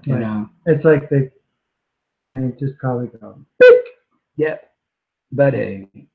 We can't please everybody. You have your right to be a thumbs down person. Yeah. Living in negativity is never a good thing necessarily, but everybody has their reasons for doing stuff. And I think a lot of what happens is when people, especially in the transgender community, if they're not stroked and they're not validated and they don't hear what they want to hear, they're going to get all upset. And that's sinful thinking because that's ignorant thinking. That, hey, you are biologically how you were born as. Gender cannot be changed. Deal with your traumas. Really becoming aware of why you think the way you do. And when you really start to forgive those in the past, forgive yourself, and start to heal, my God, life is going to change for you in ways you never even knew how. You're not going to need to take them stupid hormones. You're not going to need to hurt yourself anymore. You're just going to flow with the river, not against it. Yeah, you're not going to have to learn to constantly worry about living for validation. Yeah. I mean, eventually wears itself out. People working yourself to the nubs, trying to be validated. Yeah. I mean, eventually your health is going to give way to disease. Or you're just going to get old trying. Yeah. It's harder as you get older. Or both. Because that mirror, you're just going to have a massive battle with that mirror. There's, a little young HSTS trans person who said, see so many pictures of older trans people and they're all like monsters. Yeah. When they age, biology will beat you. And then all you have is older trans wishing they could still be young trans. And they're, oh, you look so good. I used to look as good as you. And it's all about looks. It's all about looks, and it's about looks into their 60s if they make it that long. Yeah. So just, express away, be happy. Don't live your life on what you wish you would have been born as. You got to be grateful for what and who you are, and stop this wanting to be something that you're not, because that will never bring you happiness. Trust me. People lie and say that they're happy now that they're living their authentic life. If you were so authentic, then you wouldn't have to take hormones, and you wouldn't have to have surgeries, and you wouldn't have to have all this stuff done to yourself to try to be something that you think you are, but you're not. That, folks. Yeah, you can't fool your body. Your body knows what it's trying to do. Yeah. And you can't assign your own gender to yourself. It's not possible. Yep.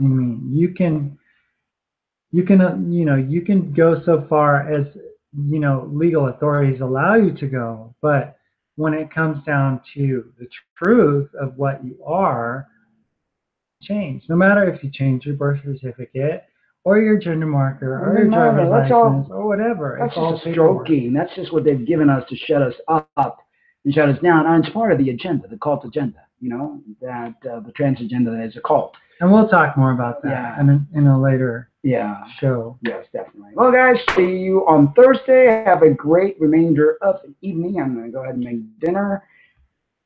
For tuning in yet again. Looking forward to Thursday. You guys have a great night. Remember, we love you. But remember to always love yourselves too. Good night, folks.